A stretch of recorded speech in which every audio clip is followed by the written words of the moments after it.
કૃપા કરો મુજ ઉપરે સુખ નિધિ સહજાનંદ, ગુણ તમારા ગાવવા બુદ્ધિ આપજો સુખ કંદ, ગુણ તમારા ગાવવા બુદ્ધિ આપજો સુખ કંદ.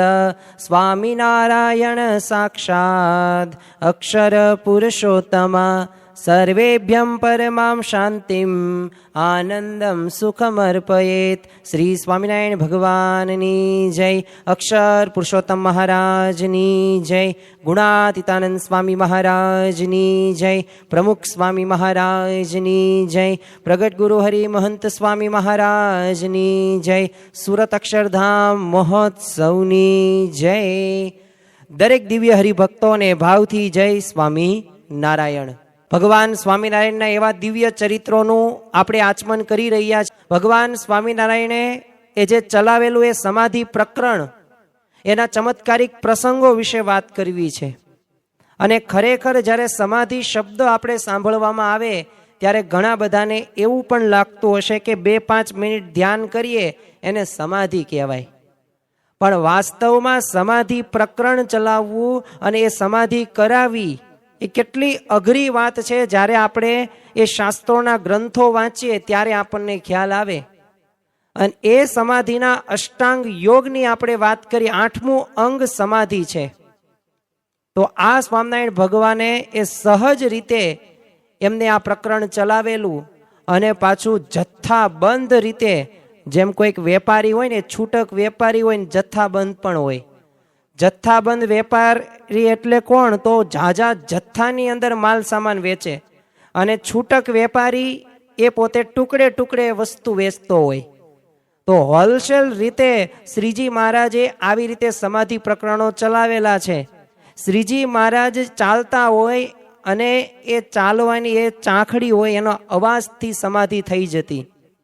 ખાલી 4 આંખો ભેગી થાય, શ્રીજી મહારાજની 2 આંખો, અને સામે કોઈક ગુણભાવી હોય કે મુમુક્ષુ હોય કે બીજા ધર્મના હોય તો 4 આંખું થઈ જાય સમાધિ થતી હતી. આમ તો વિશ્વના ઇતિહાસની અંદર આજ સુધીની એ ઋષિ મુનિઓએ છે ને પોતે સ્વાનુભાવના આધારે ગ્રંથો રચ્યા છે.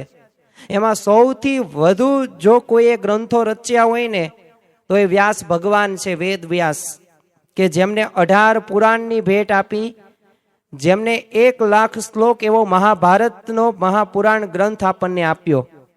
અને એમને જ તે શ્રીમદ ભાગવતની પણ રચના કરી.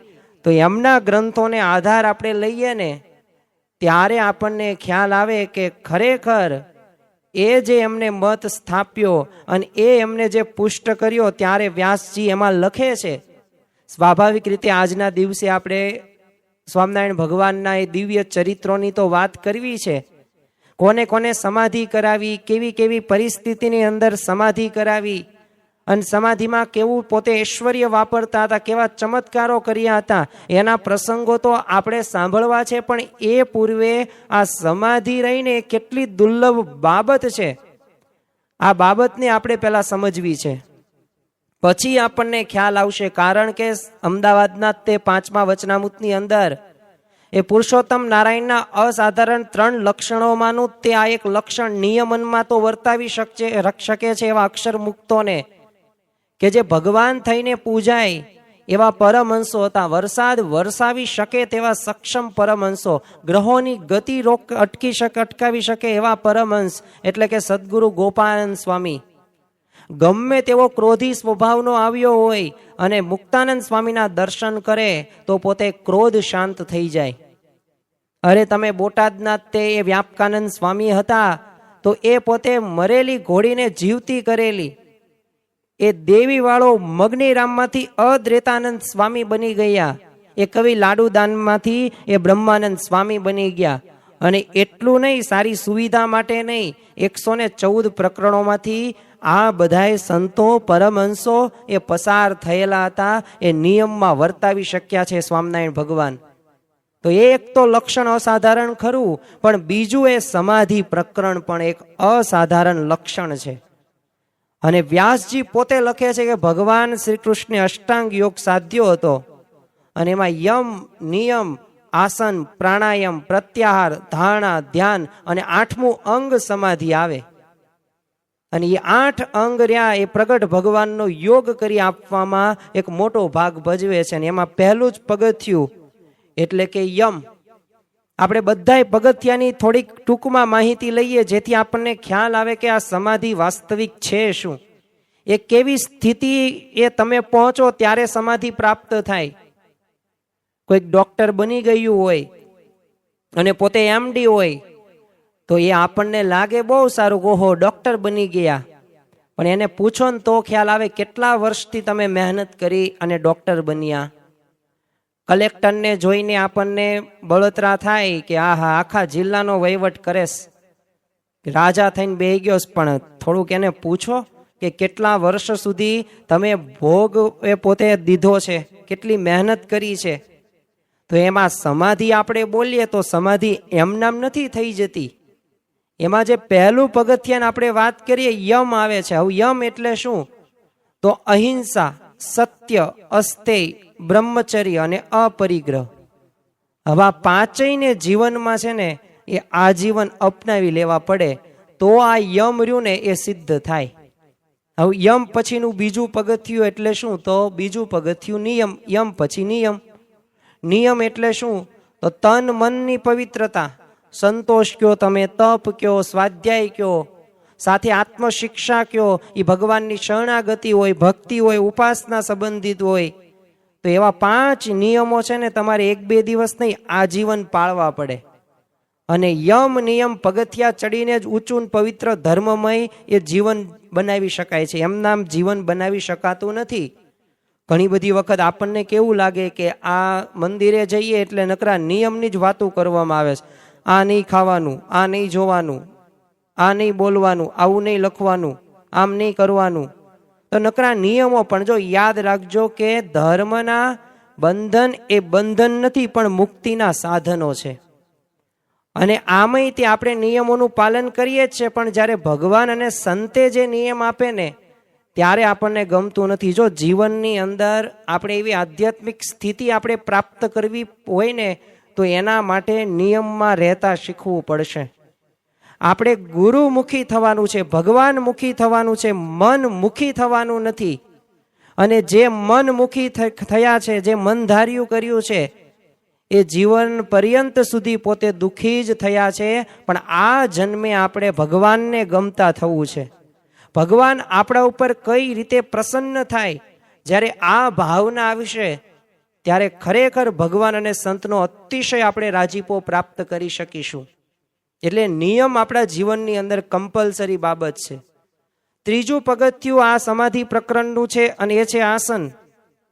અને આસન એટલે શું? તો જેમ કહેવાય છે સ્થિરમ સુખમ આસનમ, એટલે કે લાંબા સમય સુધી એક સ્થિર મુદ્રાની અંદર એ તમે સુખપૂર્વક બેસી શકાય એને આસન કહ્યું છે. હવે આ આસનો અંગ વાળીને કરવામાં આવતા એના કેટલા પ્રકાર છે? 84 મુખ્ય આસનો છે. શરીર હોય, મન હોય, ઇન્દ્રિયોની સમતુલન સ્થિતિ હોય, આસન આ બધુંય સહાયરૂપ બને છે. અને યમ નિયમના અંગો જેણે આત્મસાત કર્યા હોય ને એને આસનો સિદ્ધ કરી શકે. બાકી યમ નિયમનું પાલન ન હોય તો તમે આસન પણ સિદ્ધ કરી શકો નહીં. આપણે અનુભવ કરેલો જ છે કે જ્યારે પૂજા કરવા બેઠા હોય ત્યારે જે રીતે માનસી પૂજામાં ધ્યાન આપણું એ રહેવું પડે એ રીતે ધ્યાન નથી રહેતું. તેનું કારણ શું છે? કારણ કે આપણે નિયમની અંદર એટલા બધા વર્તતા ન હોય. આપણા જીવનની અંદર એ પછી આસનમાંથી એ ગમે તેવી મુખ મુદ્રા કરીને ન બેસો, આસનની મુદ્રા કરીને બેસો, એ સુખ આવે જ નહીં.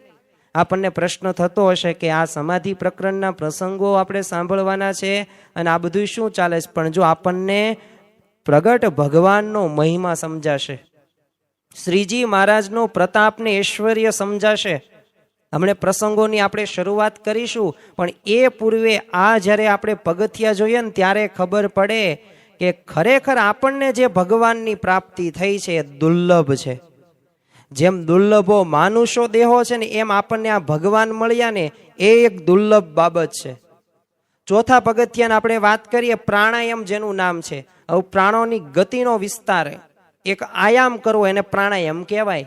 હવે એની અંદર પૂરક, કુંભક ને રેચક આ બધી ક્રિયાઓ આવે છે ને જે આપણને ખ્યાલ પણ છે. તો એ નિશ્ચિત સમયની અંદર શ્વાસને રાખવાનો છે. પાછું લેવાનો છે અને પાછો છોડવાનો છે.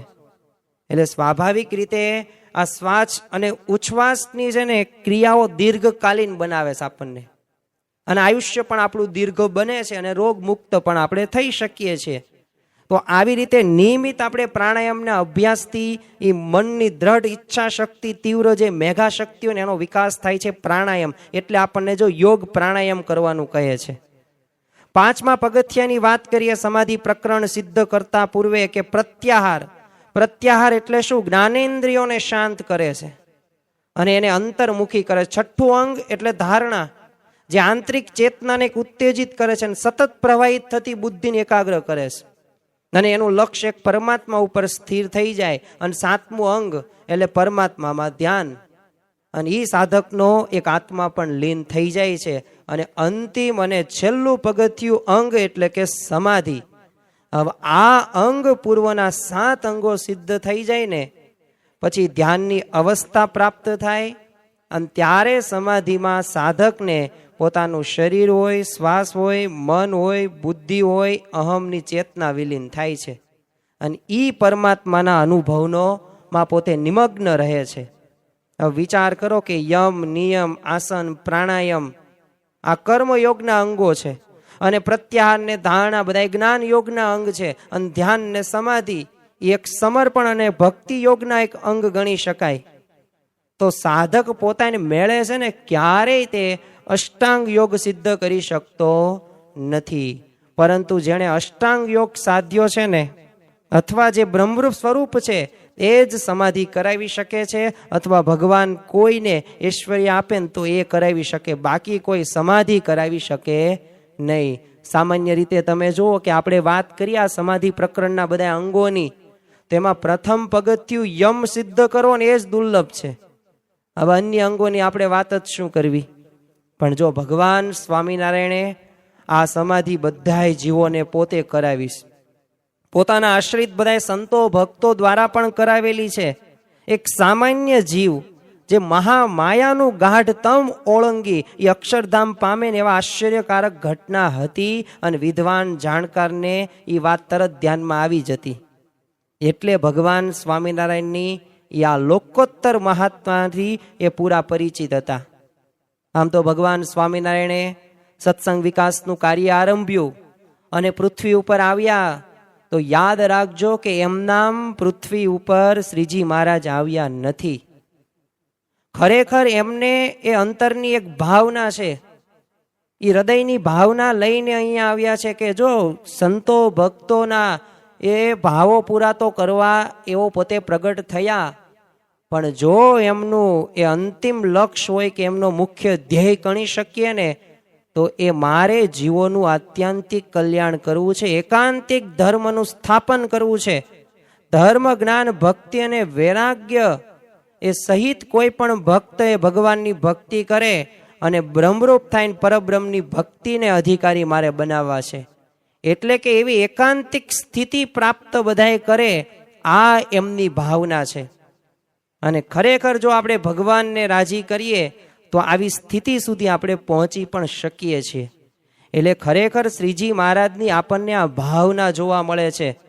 તમે વિચાર કરો કે ભગવાન સ્વામિનારાયણને 11 વર્ષની ઉંમરે એ ગૃહ ત્યાગ કરવાની ક્યાં જરૂર હતી, પણ જો પોતે 10-11 વર્ષની ઉંમરે ઘનશ્યામ પ્રભુએ ગૃહનો ત્યાગ કરે છે, અને ક્યાં વન વિચરણ કરવાની પણ જરૂર હતી, પણ છતાં પણ તમે જો કે 7-7.25 વર્ષ સુધી એ પોતે વન વિચરણ પણ કરે છે.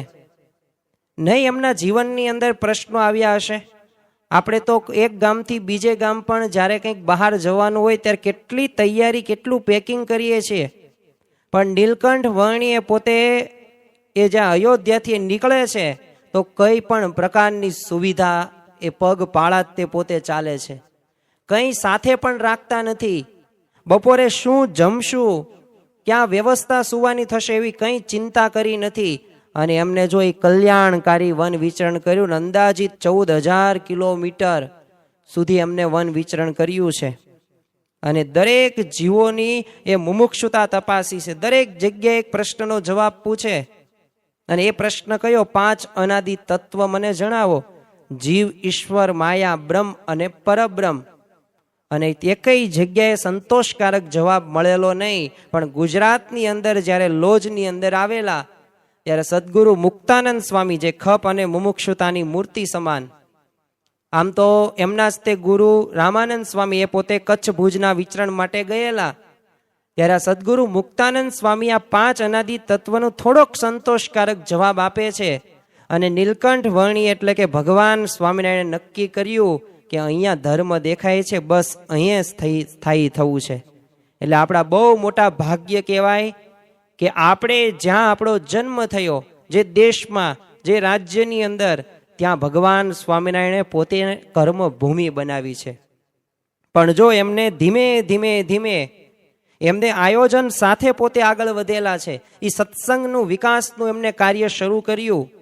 શરૂઆતમાં નિયમ ધર્મ યુક્ત જીવન પણ પોતે બધાઈને જીવતા એમને કર્યા. જે એમના યોગની અંદર આવ્યા, એમને એ સાચું ધર્મ કોને કહેવાય, નિયમ કોને કહેવાય, કેવી રીતે રહેવું જોઈએ અને કેવી રીતે ભગવાનમાં જોડાવાનું છે, આ બધા એવા વિચારો એ પોતે આપતા હતા. અને એટલું જ નહીં, પોતે એવી સ્થિતિ સુધી પણ પહોંચી ગયા હતા. તપ, વ્રત, જપ બધું એમના જીવનની અંદર એમને આત્મસાત કરેલું હતું. આપણા ભગવાનને આપણી ગુણાતીત ગુરુ પરંપરાની આ તો વિશેષતા છે કે પોતે વર્ત્યા છે ને પછી વર્તાવે છે. ઉપદેશો નથી આપતા, ભાષણ નથી આપતા, પોતાના જીવનની અંદર હોય છે અને પછી અનુભવે કરીને પોતે કહે છે. અને એ પછી આપણને તપ કરવાની વાત કરે છે, પછી આપણને પ્રાપ્તિનો વિચાર કરવાની વાત કરે છે. હવે શ્રીજી મહારાજ જ્યારે લોજની અંદર જ આવ્યા નીલકંઠ વર્ણી સ્વરૂપે, ત્યારે એમને એ સ્ત્રી પુરુષ મર્યાદા સંબંધિત નિયમ હોય કે પછી એ દિવાલમાં એ જે છિદ્ર હતું એ પણ એમને બુરાવ્યું અને કહ્યું કે આ તો ધર્મમાં છિદ્ર છે. તેવા તો ઘણા, અને પાછી નાનામાં નાની સેવા, નાની ટેલની સેવા નીલકંઠ વર્ણી કરતા એ આશ્રમની અંદર. એટલે હવે સ્વાભાવિક રીતે હવે સત્સંગનું વિકાસનું કાર્ય એમને વધારવું હતું અને મોટી જરૂર હતી સાધુ સમાજની. અને રામાનંદ સ્વામીએ તેમને ધર્મધુરા સંભાળી અને 21 વર્ષનો એ નવયુવાન એ નીલકંઠ વર્ણી ભગવાન, અને એ પોતે હવે નક્કી કરે છે કે હવે તો સાધુ સમાજ વધારવું પડશે અને સમાધિ અને એ અપ્રતિમ ઐશ્વર્ય એ હવે દેખાડવું પડશે અને ભારતના એ ખૂણે ખૂણેથી એ મુમુક્ષુઓને આપણે ખેંચવા પડશે. એટલે પ્રથમ જ તે શ્રીજી મહારાજે સમાધિ પ્રકરણ એમને શરૂ કર્યું. જો સમાધિ પ્રકરણ શ્રીજી મહારાજે શરૂઆતની અંદર એ વધુમાં વધુ કરેલું હતું, પછી શ્રીજી મહારાજે અમુક વખત જ તે પોતે સમાધિ કરાવતા હતા. એ એમની મરજી હતી, એમને પોતે વિચારધારા હતી. કારણ કે બહુ પ્રભાવિત થઈને જ તે એક ઘડીક સુધી તમને પ્રભાવિત કોઈક કરી શકે, પણ કાયમ માટે પ્રભાવિત એ સ્વાભાવિક રીતે અમુક વાર ચમત્કારોથી ન થાય. એ આપણા જીવનની અંદર એવી પરીક્ષા પણ આવવી પડે, વિપરીત એવા સંજોગો કે એમાં આપણી સમજણ આપણને ખ્યાલ આવે. દર વખતે ભગવાન આપણા કામ કરે પણ 2-5 વખત ન થાય ને ત્યારે તમારે કેવી સમજણ છે. તો એવી સ્થિતિ સુધી પણ શ્રીજી મહારાજ પહોંચાડવા માટે એમને સમાધિ પ્રકરણો જે અત્યારે આપણે જે સાંભળવાના છે એ શરૂઆતના દોરની અંદર એમને સમાધિ પ્રકરણો બહુ કરેલા, પણ પછી એટલા બધાય કરેલા નહીં. એવા પાછા ઘણા બધા ભક્તો સંતોને ઐશ્વર્ય પાછું આપેલું. એટલે સમાધિ પ્રકરણ એ પોતે શરૂ કરે છે અને વિચરણ કરતા કરતા તેઓ પીપળાણા પધારે છે. અહીંયા હવે છે ને ઓજત નદીની અંદર નાહવા ગયા અને ત્યાં જ તે નરસિંહ મહેતાનો પુત્ર હતો રઘુ, એ પણ પોતે સ્નાન કરતો હતો અને શ્રીજી મહારાજે એને સમાધિ કરાવી. હવે બધાય મૂંઝાઈ ગયા, કારણ કે અચાનક આ રઘુ પોતે સ્થિર થઈ ગયો અને દબકારા પલ્સ પણ કંઈ આવે નહીં. એટલે શ્રીજી મહારાજને વિનંતી કરી, એટલે પછી પાછો જગાડ્યો અને એણે જે અક્ષરધામના સુખનું વર્ણન કર્યું ને પછી કીધું કે મને આ પૃથ્વી ને આ બ્રહ્માંડોનું સુખ અક્ષરધામના સુખ પાસે નરક જેવું લાગે છે. પીપલાણાને પાદરે તે સંઘાઈના વડની ડાળીએ હિંડોળો બાંધ્યો હતો ને તેના ઉપર શ્રીજી મહારાજ પોતે વિરાજમાન હતા. હવે એમની સાવરી મનમોહક મૂર્તિમાં બધા લીન થઈ ગયા અને એક લાધા નામનો એક બ્રાહ્મણ હતો ત્યાં પોતે બેઠેલો. એટલે શ્રીજી મહારાજે છે ને પોતાની આમ છડી એના હાથમાં આપી અને કહ્યું તમે પણ આ છડી દ્વારા છે ને બીજાને સમાધિ કરાવી શકો છો. અને છડીનો એક છેડો સ્પર્શાવીને સમાધિ તમે મોકલાવી શકો ને બીજો છેડો અડાડશો એટલે સમાધિમાંથી જાગશે. હવે વિચાર કરો કે તમારી પાસે કળા હોય, આવડત હોય, એ તમે બીજાને ન આપી શકો, એ અઘરી બાબત કહેવાય. પણ જો આ પુરુષોત્તમ ભગવાન નારાયણના અસાધારણ લક્ષણમાંનું એક લક્ષણ કે પોતે તો સમાધિ કરાવી શકે, પોતે તો ઐશ્વર્ય વાપરી શકે, પણ બીજાને પણ ઐશ્વર્ય આપી શકે. અને જો એ આ રીતે એ આ લાધા નામના બ્રાહ્મણને આવી રીતે છડી આપી અને આવી રીતે એ બ્રાહ્મણે તો છડી અડાડીને ઘણા બધાને સમાધિ ત્યારે કરાવી. એક વૈરાગ્ય આવ્યો અને એણે શું કીધું, સ્વામિનારાયણ તમે તો કમાલ કરી દીધી, જાત પાત જોયા વિના બધાને સમાધિને સુખ આપોસ, પાપી પણ એનો આનંદ માણેસ, એના કેટલા જન્મોના પુણ્ય હશે કે આ સમાધિ લાભ મળ્યો. હવે મહારાજે આવું સાંભળ્યું ને એટલે શ્રીજી મહારાજે તરત શું કહ્યું કે જેને સમાધિ થાય છે ને એ કઈ પૂર્વના પુણ્યથી નહીં પણ કેવળ અમારી કૃપાથી થાય છે. જેમ આપણે ગઈકાલે પણ વાત કરી ચૂક્યા હતા કે ભગવાન છે ને ક્રિયા સાધ્ય નથી, કૃપા સાધ્ય છે. આપણને ભગવાન મળ્યા ને એ કંઈ આપણા પૂર્વના સંસ્કારો કે પૂર્વના એ જન્મના આપણે એટલા બધા સારા એવા નહોતા, પણ હા વાત સાચી કે આપણે એવી મુમુક્ષુતા હશે, પણ એ કૃપાએ કરીને આપણને આ ભગવાનની પ્રાપ્તિ થઈ છે. કૃપાએ કરીને એ આપણે આ ભગવાનના મહામંત્રનો, સ્વામિનારાયણ મહામંત્રનું આપણે રટન કરીએ છીએ. અને શ્રીજી મહારાજે જુદા જુદા મતના અન્યાયોને બધાને સમાધિ કરાવેલી અને પોતાના ઈષ્ટદેવને દર્શન કરાવેલા. ઘણા બધાને આવી રીતે અલગ અલગ પ્રકારના એવા સમાધિનું સુખ આપતા. પર્વતભાઈને પણ એક વિશિષ્ટ એક સમાધિનો અનુભવ થયેલો. હવે આ અગતરાયના પર્વતભાઈ પોતે મુક્તરાજ હતા. આપણે થોડોક એમનો ટૂંકમાં પરિચય જોઈએ જેથી આપણને વિશેષ ખ્યાલ આવે. હવે આ શરૂઆતના દોરનો આ પ્રસંગ છે, પણ આપણે એક થોડોક આગળ વધીએ અને જ્યારે આ પર્વતભાઈ ગઢપુરની અંદર શ્રીજી મહારાજનો સમાગમ કરવા જાય છે, પોતે નિર્માનીપણે પણ એટલા જ રહી શકે. 7-8 દિવસ સુધી દરમિયાન એમને કોઈએ જમવાનું પણ પૂછ્યું નહીં, કારણ કે એ જે મુકુંદ બ્રહ્મચારી હતા, જે મૂળજી બ્રહ્મચારી, તે એમને એમ કે આ લાડુબા જીવબાન ત્યાં જમતા હશે, ત્યાં કથા વાર્તા સાંભળે છે અને કરે છે. એટલે હવે લાડુબા જીવબાને એમ લાગતું હતું કે ત્યાં મહારાજની પ્રસાદીનો થાળ જમતા હશે. આ તો 7મા-8મા દિવસે મહારાજે પૂછ્યું ત્યારે ખબર પડી કે પર્વતભાઈ તો બજારમાં પોતે દાળિયા ખરીદે અને પોતે એ ખાય અને પાણી પી લે અને આવી રીતે સમાગમ કરતા. કેવા નિર્માનીપણે રહી શકતા. તો આ અગતરાયના પર્વતભાઈ એ પોતે અગાઉથી પહેલેથી મુક્તરાજ હતા. રામાનંદ સ્વામીના તેઓ પટ શિષ્ય હતા. મુક્તાનંદ સ્વામી, મયારામ ભટ્ટ અને પર્વતભાઈ ત્રણેય મળીને છે નક્કી કરી નાખ્યું, નિશ્ચય કરી નાખ્યો. જો ખરા ભક્તના 3 લક્ષણો, નિયમ, નિશ્ચય અને પક્ષ.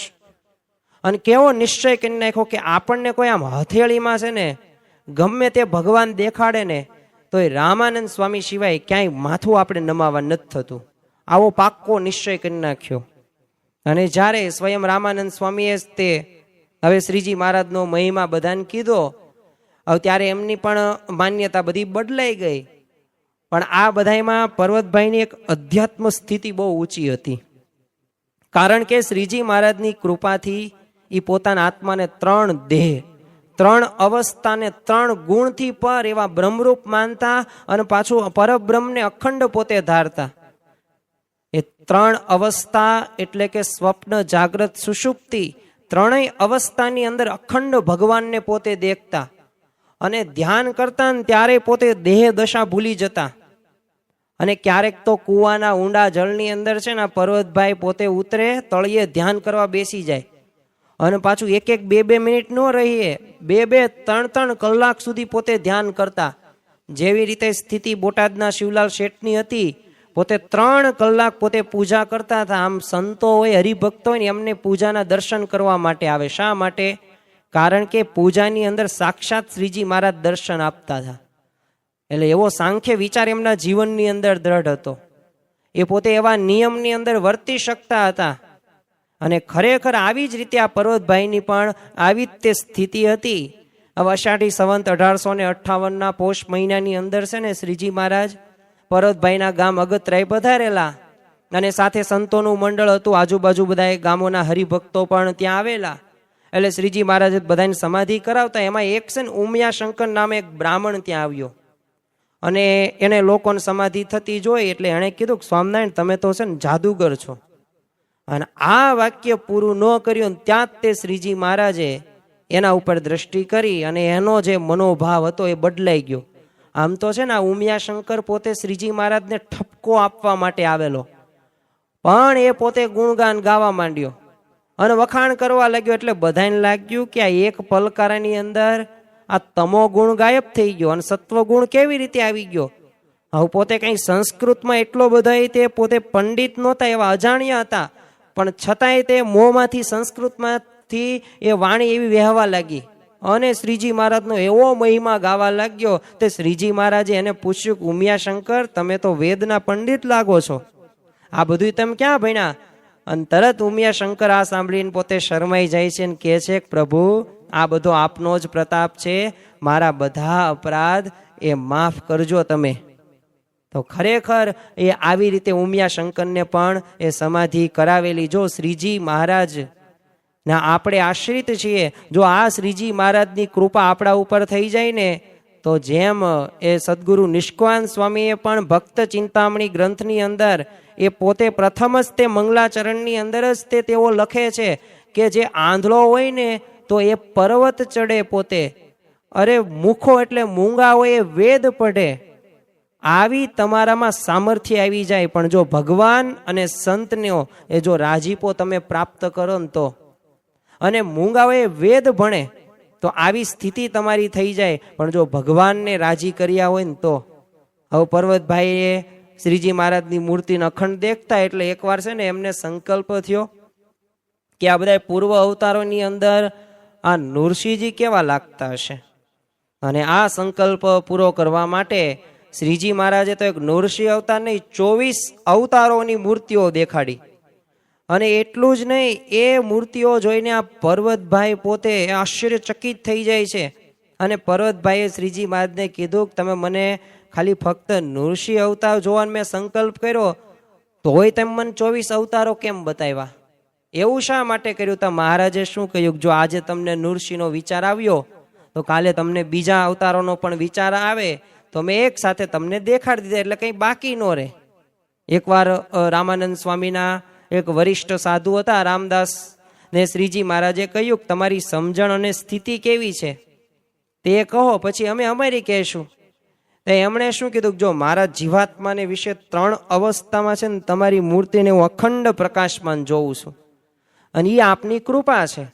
અને પછી શ્રીજી મહારાજે પોતાની સ્થિતિ કીધી કે અક્ષર બ્રહ્મ, અક્ષર મુક્તો, એ પુરુષ કાળ માયા પ્રધાન પુરુષ, એ અનંત કોટી બ્રહ્માંડોના ઈશ્વરો અને સર્વ જીવોમાં હું નિયંતા છું. હું એક જ એના સર્વનો કર્મફળ પ્રદાતા છું.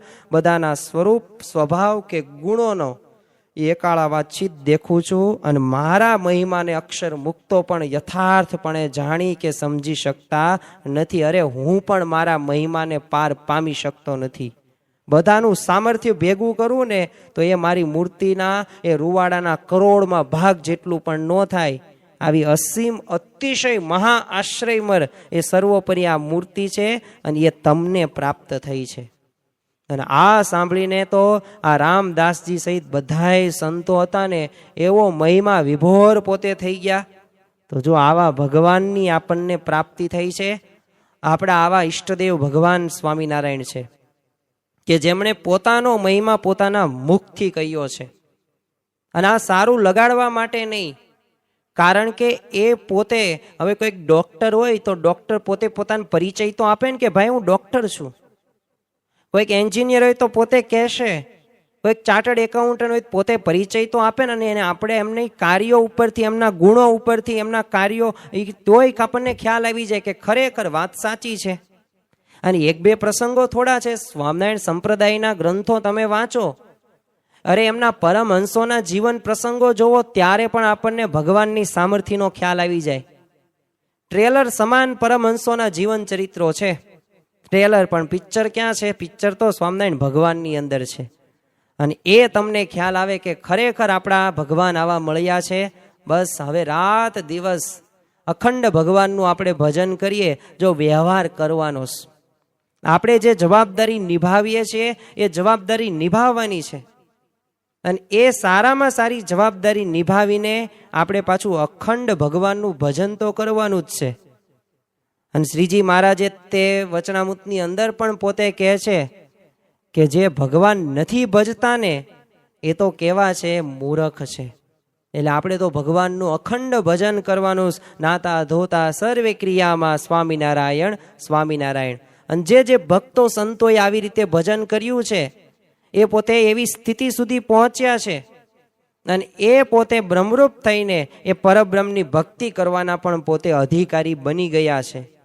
માંગરોળની બાજુમાં તે કાલવાણી ગામ છે, તો ત્યાં ભીમભાઈ શ્રીજી મહારાજના નિષ્ઠાવાન હરિભક્ત હતા. હવે શ્રીજી મહારાજ કાલવાણી પધાર્યા ને એટલે પાદરમાં એક મંડપ બાંધ્યો હતો અને આજુબાજુના ગામના બધા ભાવિકો ત્યાં આવ્યા.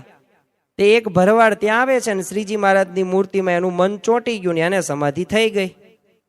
તે એને તો એમના જે ઈષ્ટદેવ ભગવાન હતા એના દર્શન થયા અને પોતે બહુ આનંદિત થઈ જાય છે અને બીજા ધામોના પણ એને દર્શન કર્યા અને માયા પાર એવા અક્ષરધામમાં પોતે એ લઈ ગયા અને ત્યાંનું સુખ જોઈને યા પોતે આનંદ વિભોર થઈ જાય છે અને સમાધિમાં જ જાગ્યો ને.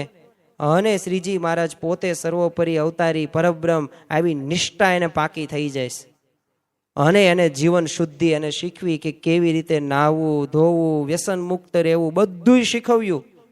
તો આમ જો ગામો ગામ એક કહેવાય ને કે અજ્ઞાની હોય કે સ્વાભાવિક રીતે નિયમ ધર્મની અંદર પણ એટલું બધું કોઈને એ ખબર ન હોય ને એવી પરિસ્થિતિની અંદર પણ એ શ્રીજી મહારાજે આવી રીતે સમાધિ પ્રકરણ દ્વારા એમના જીવન પરિવર્તનો કર્યા છે. શ્રીજી મહારાજે ક્યારેય નાત કે જાત કે સ્ત્રી કે પુરુષ કે બાળક કે યુવક એવું કંઈ જોયું જ નથી. તમે એમના યોગની અંદર આવ્યા એટલે બસ તમારું કલ્યાણ કરવું છે, આ એમની ભાવના છે. ભીમભાઈને એક વિચાર આવ્યો કે નવો રાજા ગાદીએ બેસે ને એટલે પોતાના રાજ્યમાં એક ગુનેગારોને છોડી મૂકે છે. એટલે એમ શ્રીજી મહારાજ અક્ષરધામથી અહીંયા પ્રગટા છે, તેનો લાભ આપણે અપરાધી જીવન મળવો જોઈએ. તેને શ્રીજી મહારાજના ચરણોની અંદર પ્રાર્થના શું કરી, પ્રભુ યમપુરીમાં દુઃખ ભોગવી રહેલા જીવન મુક્ત કરો અને તમે તો કરુણાના સાગર છો અને ખરેખર ભગવાન કરુણા નિધિ સાગર છે, દયાળુ છે, ભક્ત વત્સલ ભગવાન છે.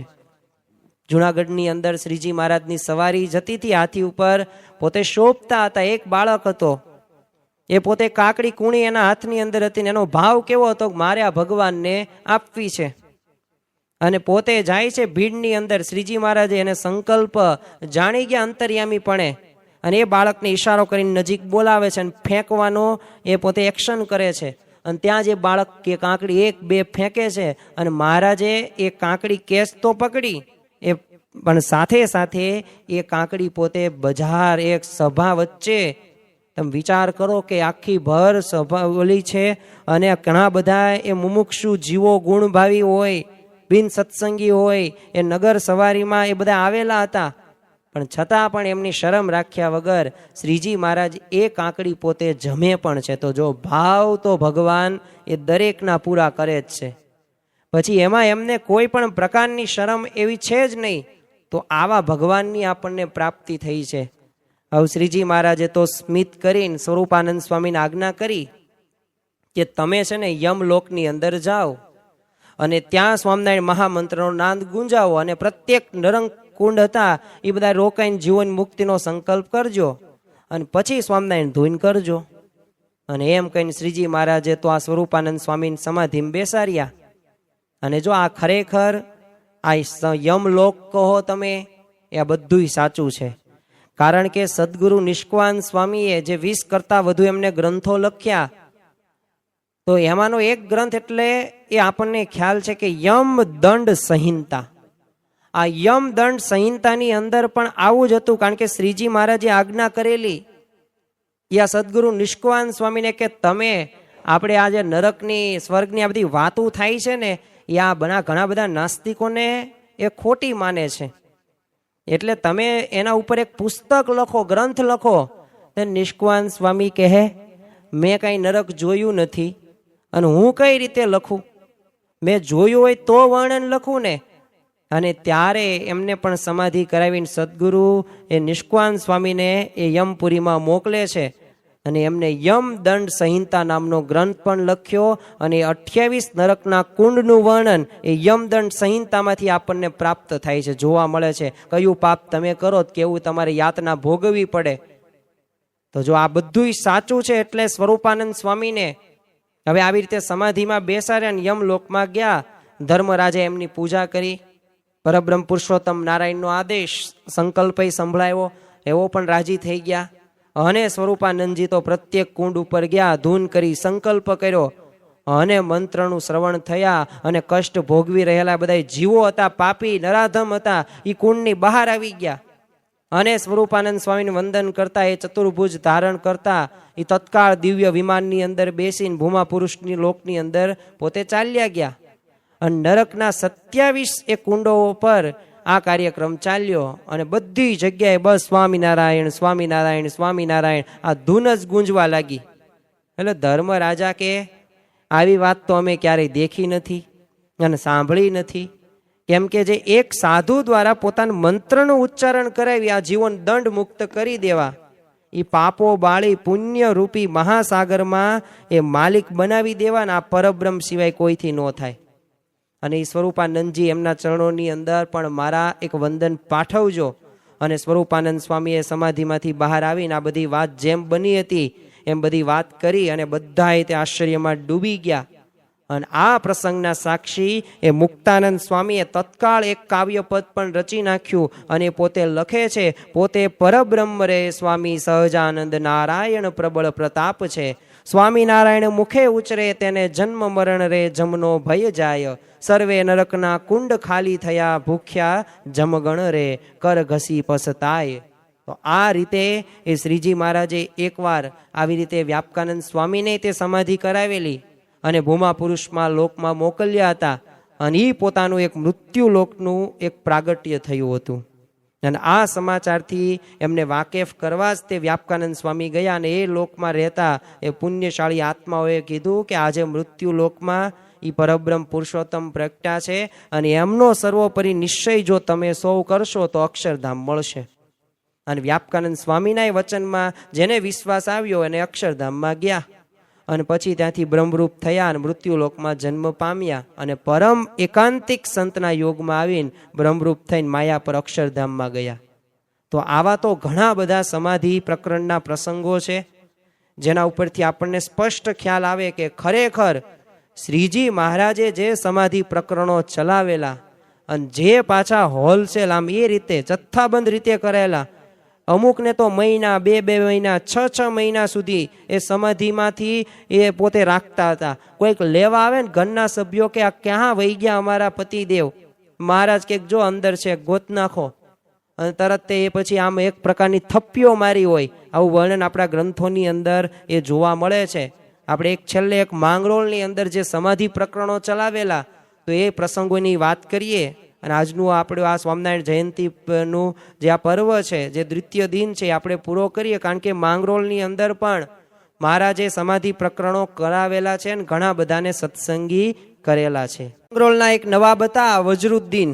હવે રામાનંદ સ્વામીનો એમને યોગ હતો એટલે જેતપુર શ્રીજી મહારાજને ગાદી અપાઈ અને એ સમારોહની અંદર નવાબ ગયા હતા. એટલે એ પ્રસંગ પછી તો શ્રીજી મહારાજમાં વિશેષ હેત એમને થયું હતું. એટલે એમને છે ને શ્રીજી મહારાજને પત્ર લખ્યો કે હે સ્વામિનારાયણ, મારા ઉપર કૃપા કરો અને મારા તમે રાજભવનની અંદર પધારો અને માંગરોળમાં તમારો કોઈક મોટો ઉત્સવ કરો અને હું આપનો પ્રશંસક એક ભક્ત છું. આવી રીતે એક વિનંતી કરતો પત્ર એ પોતે આ નવાબ વજરુદ્દીન એ શ્રીજી મહારાજને લખે છે. અને આ પત્ર વાંચીને શ્રીજી મહારાજે એમને ત્યાં જવાનો નિર્ણય કર્યો. અને માંગરોળમાં ગોવર્ધનભાઈ, આનંદજીભાઈ સંઘેડિયા, આવા રામાનંદ સ્વામીના શિષ્યો બધા રહેતા એટલે એમના દ્વારા બધું આયોજન કરાવ્યું. બગીચામાં મંડપ નખાવ્યો. શ્રીજી મહારાજ સાથે સંત વૃંદ પણ હતું. મુક્તાનંદ સ્વામી કચ્છ પધાર્યા તો શ્રીજી મહારાજની ઉંમર ફક્ત 22 વર્ષની હતી. અને એમના એ મુદ્રાકર્ષણના પ્રભાવથી એ બધા ત્યાગી ગૃહસ્થોને હાથ જોડીને ઊભા રહેતા. અને જો આ સ્વામિનારાયણ ભગવાનનો પ્રભાવ હતો, તેમણે ભારત દેશની અંદર ભારત, નેપાળ, તિબેટ, મ્યાનમાર એ જે જગ્યાએ પોતે ગયા છે તેમનો પ્રભાવ મૂકીને ગયા છે. એમના પ્રભાવથી બધા લોકો એ પોતે એટલા બધા એ પોતે ભાવ વિભોર થઈ જતા હતા. આ એમની જો અસીમ કરુણા અમને એસુમ પ્રતિભ એક કહેવાય ને કે ઐશ્વર્ય પ્રભાવ ગણી શકીએ. હવે માંગરોળની અંદર નવાબે તો ધામધૂમથી શ્રીજી મહારાજને પધરાવ્યા અને વિપ્ર દ્વારા તે બધી પૂજા કરાવીને શ્રીજી મહારાજે રોકાણ દરમિયાન સમાધિ પ્રકરણ ચલાવ્યું અને આ વાત વાયુ વેગે સર્વેત્રે પ્રસરી ગઈ. લોકો તો બધાય છે ને કુતૂહલ વશ થઈને જોવા આવતા. કેમ ઘણી બધી વખત આપણને એ કાંઈ જોવામાં રસ ન હોય પણ આમ મનમાં ઈચ્છા થાય કે જોઈ લઈએ, ચાલો ને કેવું હશે આ બધી વાતો થાય છે અને આટલું સમાધિ પ્રકરણો થાય છે તો આપણે જોઈ તો લઈએ. તો ગામોના ગામો ઉમટ્યા અને જેને સમાધિની ઈચ્છા હોય એને શ્રીજી મહારાજ ધ્યાનમાં બેસાડે. 2 કલાકથી લઈને 2-4 દિવસ એને સમાધિમાં રાખે અને આમ બધાને થપ્પી લગાવતા. આમાં ખોળવા આવે ને તો એનું નામ લઈને સમાધિમાં જગાડતા અને થપ્પીમાં વચ્ચે સૂતો હોય ને એને બહાર આવવું હોય તો ત્યારે શ્રીજી મહારાજની ઈચ્છાથી એ આખી થપ્પી આમ અવકાશમાં ઉચકાઈ જાય અને બહાર આવતો પછી તો થપ્પી સામાન્ય રીતે ગોઠવાઈ જાય. તો આવી સમાધિમાંથી એ જે બહાર આવતો ને એ પોતાનો અનુભવ કહેતા એ પોતે તૃપ્ત થતો નહીં. એવું એને અક્ષરધામનું એ દિવ્ય આનંદ પોતે માણ્યા પછી આવે અને આ લોક એ રહ્યો ને એને નરક જેવો લાગતો. તો એવું અક્ષરધામનું સુખનું એ વર્ણન એ બધા સમાધિમાંથી જે મુમુક્ષુ એ હરિભક્તો ગુણભાવી હોય શ્રીજી મહારાજે ક્યારેય તે એવો ભેદભાવ રાખ્યો જ નહોતો. એ 22 વર્ષની ઉંમર એમની હતી પણ છતાં પણ એમને જો એક જ ભાવના હતી કે આ ઐશ્વર્ય શા માટે બતાવું છું, કારણ કે જેથી જીવને ખબર પડે કે જો આ ભગવાનની પ્રાપ્તિ તમને થઈ છે. માંગરોળમાં શ્રીજી મહારાજ રોજ સાંજે પોતાના નિવાસ મૂળચંદ શેઠના ઘરેથી વાવે સ્નાન કરવા નીકળતા તો રસ્તામાં છે ને સંતો ભક્તોની બધી મંડળી ધૂન કીર્તન કરતી કરતી ચાલતી.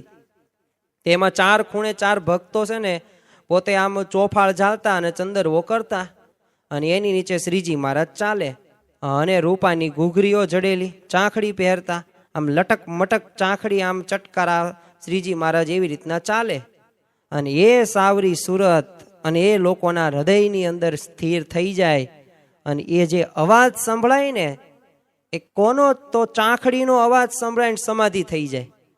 કોઈ સંતાઈ જતું હોય તો એ ચાંખડીની ઘૂઘરીનો ખાલી આમ ખણકાર કાને પડે ને ત્યાં સમાધિ થઈ જતી. અને શ્રીજી મહારાજની મૂર્તિ આમ કોટી કામદેવને લજ્જા પમાડે ને એવી શ્રીજી મહારાજની મૂર્તિ હતી. એક દિવસ તો તેઓ આ જ રીતે બજાર વચ્ચે જ નીકળ્યા. તેમાં એક સ્ત્રીને છે નક્કી કરેલું, જો આવા ઘણા બધા પણ એવા હોય છે કે જેને સામેથી ભગવાન કલ્યાણ માટે આવે પણ છતાં પણ એ પોતે ભગવાનને ઓળખી શકતા નથી. એટલે આને શું નક્કી કરેલું કે સ્વામિનારાયણની સામે જોવું જ નથી અને જોવાથી મૂર્તિ વળગે છે ને એટલે એવું વિચારીને ઘરનું કમાન્ડ બંધ કરી દીધું અને બેસી ગઈ પોતે ઘરની અંદર. અને શ્રીજી મહારાજ ત્યાં નીકળ્યા ને ભજન કીર્તન તો થઈ રહ્યું હતું અને મંડળી આગળ નીકળી ગઈ હશે એમ ધારીને સ્ત્રીએ બારણું ખોલ્યું ને હજી તો રસ્તા ઉપર નજર નાખી અને એ જ સમયે શ્રીજી મહારાજે ડોક પાછળ ફેરવી અને બારણા સામે મોં કર્યું ને 4 આંખો ભેગી થઈ ગઈ. તરત બાઈના હૃદયની અંદર એ શ્રીજી મહારાજની મૂર્તિ બેસી ગઈ અને એના પર શ્રીજી મહારાજની એવી કરુણા કે વગર સમાધિએ એ સ્ત્રીને નિરંતર દિવ્ય સુખ મળવા લાગ્યું. આમ રાત દિવસ 24 કલાક પોતે સુખી થાય. પોતે લોકોને કહેવા લાગ્યા કે તું અભાગણી છું, તારા ઉપર જાદુ થઈ ગયો છે. એટલે પોતે જીવ દશાની મારી તે સ્ત્રી પોતે રડવા લાગી અને શ્રીજી મહારાજ પાસે આવીને કષ્ટથી પોતાને મુકાવાય તે કરગવા લાગી કે આ તમારો જાદુ ઉતારો. અને શ્રીજી મહારાજે ત્યારે વાત કરી જો 5 વર્તમાન પાળીશ ને તો જાદુ ઉતરશે. અને એને વ્રત લીધા અને આશરો કર્યો, કંઠી બાંધી પૂંજાઈ લીધી અને પોતે ભક્તિ કરવા લાગે છે. અને પછી એને ખબર પડી કે હજારો વર્ષની એ તપ સાધના કરીએ અને એ ઋષિ મુનિઓ તપ કરી કરીને રાફડા થઈ ગયા તોય પરબ્રહ્મની ઝાંખી એમને થઈ નથી. અને એ મૂર્તિ વગર પ્રયત્ને મને મળેલી હતી. અને એ પોતે વિચાર કરતા કરતા એ પોતાની મૂર્ખતા ઉપર જ તે પોતે એ પસ્તાવા થતી હતી. તો જો આવો પસ્તાવો એને પછી થયો. એકવાર વજરુદ્દીન નવાબે શ્રીજી મહારાજની સમાધિની વાતો સાંભળી એટલે આ સમાધિ તો પ્રત્યક્ષ જોવા અને અનુભવવા એમની ઈચ્છા તો હતી જ તે. એટલે શ્રીજી મહારાજે એને સમાધિ કરાવી. અને એ જે માનતા બધું એમને દેખાયું, અનંત મુક્તોય જોયા, અને એ પોતે ધન્ય થઈ જાય છે. અને સમાધિમાં જાગ્યા પછી એ શ્રીજી મહારાજને પૂછ્યું કે અક્ષરધામનું આવું અદ્ભુત સુખ મૂકીના નરકના કુંડ જેવા લોકની અંદર તમે કેમ પધાર્યા છો? તો જો આ મુમુક્ષુઓની જો ઘણી બધી વખત બુદ્ધિશાળી વ્યક્તિ કોને કહેવાય? બુદ્ધિશાળી વ્યક્તિ એને કહેવાય કે પોતે જાતે એ પોતે નરકના કુંડમાં ન પડે, પણ કોઈક પડ્યા હોય ને તો એનો અનુભવ આપણે જાણીએ. દાખલા તરીકે કોઈક વ્યક્તિ એમ કહેતા હોય ક્રોધ ન કરાય, ક્રોધથી બુદ્ધિ ભ્રષ્ટ થાય, એનાથી પછી સારું ખરાબનો કંઈ વિવેક ન રહે, તો ક્રોધનો અનુભવ આપણે ન કરાય. આપણે હાથે કરીને ક્રોધ ન કરાય ને બચી જવાય કે ના બરોબર છે, ક્રોધ ન કરાય. એટલે બુદ્ધિશાળી એને જ કહેવાય કે જે કોઈકની ભૂલોમાંથી સુધરે. એમ આપણે તે આપણા જીવનની અંદર આ જે સમાધિ પ્રકરણના આજે આપણે જે પ્રસંગો જોઈએ છે ટૂંકમાં, તો આ પ્રસંગો ઉપરથી આપણે એટલું તો પાકું કરી લેવું જોઈએ કે જો આ બધાઈને સમાધિની અંદર એ અક્ષરધામનું જે સુખનો અનુભવ થતો હતો, તો એવો અનુભવ જો આપણે પણ કરી શકીએ. પણ આ પાછું આ દુનિયાને, આપણે આ સંસારને થોડુંક આપણે ભૂલવું પડે. એ આ પંચ વિષયો પ્રત્યેની જે આસક્તિ છે એમાંથી અનાસક્ત થઈને એ ભગવાનમાં આપણે આસક્ત થવું જોઈએ. તો આપણા જીવનની અંદર એ સાચો સુખનો આપણે અનુભવ કરી શકીએ. અને જ્યારે આવી વાત એ વજરુદ્દીન કહે છે કે આવું અદ્ભુત સુખ મૂકીને કેમાં નરક જેવા કુંડમાં લોકની અંદર તેમ પધાર્યા, અને આ સાંભળીને શ્રીજી મહારાજે કીધું કે આ બ્રહ્માંડના જીવોને અમારો સર્વોપરી નિશ્ચય કરાવો છે, એકાંતિક ધર્મ સિદ્ધ કરાવો છે ને અક્ષરધામ પમાડવા માટે એમ પધાર્યા છીએ. અને અમારું ધામ, ધામના મુક્તો અને ઐશ્વર્ય પણ સાથે લાવ્યા છીએ. અને આ સાંભળીને પછી તો નવાબ રાજી થઈ જાય છે. શ્રીજી મહારાજે પ્રથમ તો ફૂલદોલ ઉત્સવ માંગરોળની અંદર કર્યો. સ્ત્રી પુરુષો માટે બધી જુદી બેઠક વ્યવસ્થા કરવામાં આવેલી. આમ તો જગતમાં થતા બધા ઉત્સવોમાં લોકો છે ને બીભત્સ્ય એ ફાગ ફટાણા ગાતા, ગાળા ગાળી કરતા. અને એના સામે શ્રીજી મહારાજે ભગવાનનું એક નામ સ્મરણ હોય, ભજન ભક્તિ હોય, કથા વાર્તા હોય, એક સમાગમ હોય, એક સેવા હોય, આવા સારા સંસ્કારો એમને પોતે રોપ્યા. અને એટલું જ નહીં, એ બધાની જે અસદવાસના હતી ને એ બધી ટાળી નાખી. તો જો આ શ્રીજી મહારાજનું આ કાર્ય જોઈએ ને ત્યારે પણ આપણને ખ્યાલ આવે કે આવા ભગવાનની પ્રાપ્તિ આપણને થઈ છે. અને છેલ્લે એક પ્રસંગ જોઈને આપણે પૂરું કરીએ કે માંગરોળમાં એક કંદોય રહેતો, મેઘજી એનું નામ. હવે એણે છે ને કુંડલીની યોગ્ય આમ સિદ્ધ કરેલો હતો. આપણે ઘણી બધી વખત કેવું લાગે કે કોઈક વ્યક્તિ પાણીમાં ચાલી શકે, કોઈક -°C એવી તાપમાન હોય ઠંડી, એમાં રહી શકે, કોઈક પોતે જમ્યા વગર પણ રહી શકે, કોઈક ભવિષ્ય પણ ભાંખી શકે. તો બધી વાતો સાચી છે, કરી શકો તમે. એવી યોગ સાધના આવે અને એ સાધના તમે સિદ્ધ કરો તો એ તમે સિદ્ધિ મેળવી શકો છો. તો એમ કુંડલીની યોગ સિદ્ધિ એને કરેલી. હવે યોગના અભિમાનની અંદર પોતે એને ઉકળતા તેલમાં પૂરી તળી, એટલે એનો હાથ રહ્યો ને બળી ગયો અને જળેલા પડી ગયેલા. અને એ બતાવી દેવા માગતો હતો કે આ સ્વામિનારાયણ મહારાજ જેવી સિદ્ધાઈ ન બતાવી શકે, અને પોતે જ ફસાઈ ગયો. હવે એકવાર મેઘજીએ લોકોને ભેગા કરીને પડકાર ફેંક્યો કે જો હું તો મારા પ્રાણોને છે ને બ્રહ્મરંધ્રમાં લઈ જઈને દેહમાંથી બહાર કાઢી દઉં. અને પોતે પદ્માસનની સ્થિતિની અંદર બેઠો, પણ પ્રાણ બ્રહ્મરંધ્રમાં જ અટકી ગયો. તો ફરી પાછા લાવવા બહુ પ્રયત્ન કર્યો, પણ એ બધાય પ્રયત્નો એ વ્યર્થ નીવડ્યા. અને એની દેહ દશા રહીને બહુ દયનીય થઈ ગઈ. એમ 5 દિવસ વીતી ગયા. તે ન તો જીવી શકતો કે ન તો મરી શકે. શ્રીજી મહારાજ પાસે એની વાત આવી એટલે તરત તે એની પાસે ગયા, અને એનું શરીર પૃથ્વી ઉપર આમ ઉછળતું હતું. એટલે શ્રીજી મહારાજે એની સામે દ્રષ્ટિ કરી અને એ બ્રહ્મરંધ્ર પર અંગૂઠો દાબ્યો, અને તરત પ્રાણોની ગતિ છે ને સવળી થઈ ગઈ.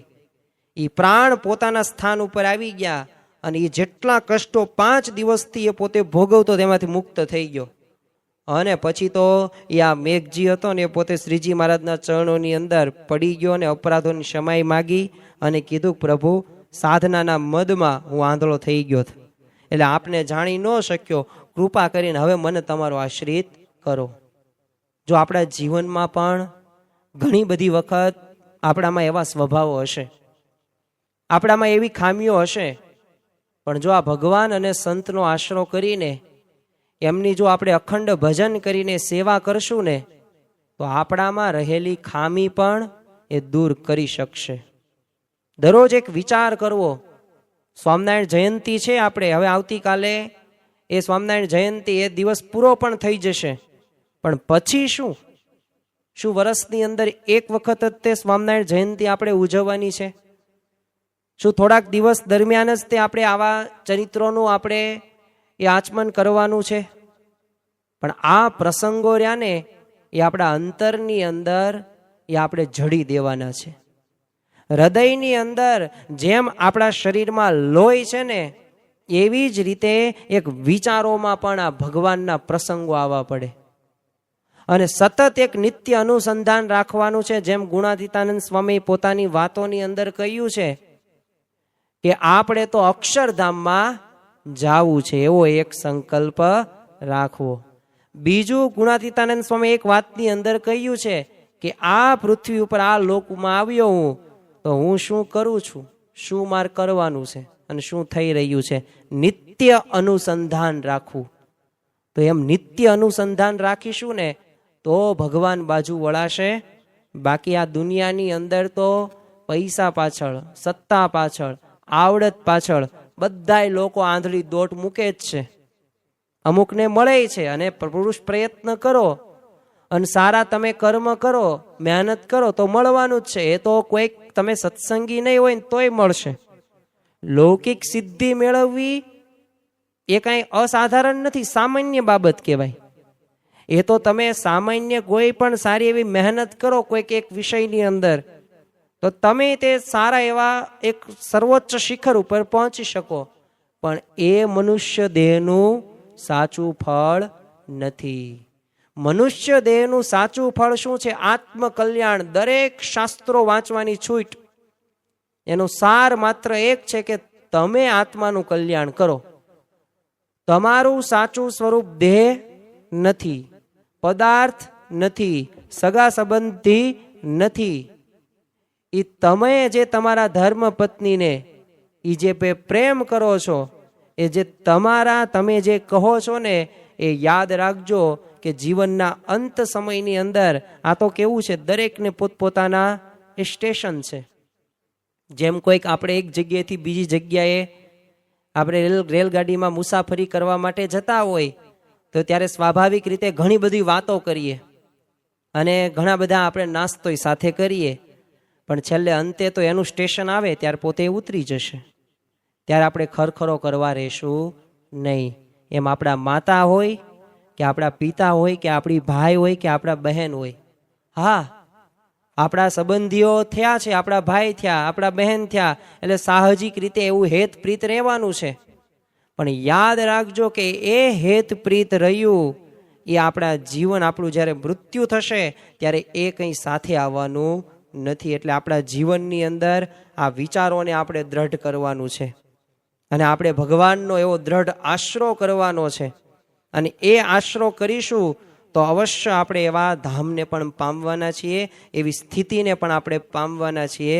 અને માંગરોળમાં એ તે રોકાણા એ દરમિયાન એ શ્રીજી મહારાજે એક બીજું સરસ કામ એ કર્યું કે લોકોને છે ને પેયજળ સુલભ કરી આપ્યું. એટલે માંગરોળની વચ્ચે જ તે એક પુરાતન વાવ દટાયેલી હતી. એટલે શ્રીજી મહારાજે પોતાના આશ્રિત ભક્તોને બધું સામૂહિક રીતે વાવ ગાળવામાં લગાડી દીધા અને વાવનું પાણી તે જનતાના ઉપયોગમાં કાયમી કર્યું. અને એ રીતે સદાવ્રત હોય, ભંડારો, આ બધું વર્ષોથી ત્યાં ચાલતું અને યોગ્ય એ સંભાળમાં પોતાના સાધુઓને ત્યાં રાખ્યા અને કાયમ માટે બધા હરિભક્તોને સુખ્યા કર્યા. તો જો આવા એ શ્રીજી મહારાજના એ કાર્યો છે અને આ સમાધિ પ્રકરણના એવા ચમત્કારિક પ્રસંગો છે. આ સિવાય પણ સમાધિ પ્રકરણના પ્રસંગો આવે, પણ આપણે આજે સમયની મર્યાદાને અનુસંધાનમાં રાખીને એ આપણે થોડાક એવા પ્રસંગોનું આચમન કર્યું. પણ ખરેખર આપણને જે ભગવાનની પ્રાપ્તિ થઈ છે એ અદ્ભુત છે અવિશ્વસનીય છે એટલે જ આપણે બોલીએ છીએ ધન્યોસ્મિ પૂર્ણ કામોસ્મિ નિષ્પાપો નિર્ભય સુખી અક્ષર ગુરુ યોગેન સ્વામિનારાયણ શ્રયાત. હું ધન્ય છું, હું નિર્ભય છું અને ખરેખર હું સુખી છું. તો એવા આપણને ભગવાનની પ્રાપ્તિ થઈ છે. તો આપણે પણ ભગવાનમાં એવા જોડાઈએ. લોયાનું 7મું વચનામૃત બ્રહ્મરૂપ થાય એને જ પરબ્રહ્મની ભક્તિ કરવાનો અધિકાર છે. એકાંતિક ધર્મના 4 અંગો આપણા જીવનની અંદર આપણે સિદ્ધ કરી શકીએ એવી સ્થિતિ એકાંતિક આપણે પ્રાપ્ત થઈને એ પરબ્રહ્મની ભક્તિના અધિકારી આપણે બની શકીએ. એ જ આજના દિવસે પ્રાર્થના. સ્વામિનારાયણે નારાયણે નારાયણે સ્વામિનારાયણે નારાયણે નારાયણે સ્વામિનારાયણ સ્વામિનારાયણ સ્વામિનારાયણ સ્વામિનારાયણ સ્વામિનારાયણ નારાયણ નારાયણ સ્વામિનારાયણ નારાયણ નારાયણ. શ્રી સ્વામિનારાયણ ભગવાનની જય. આવા જ આધ્યાત્મિક પ્રવચનો સાંભળવા માટે અમારી ચેનલને લાઈક કરો, શેર કરો અને સબસ્ક્રાઇબ કરવાનું ભૂલતા નહીં.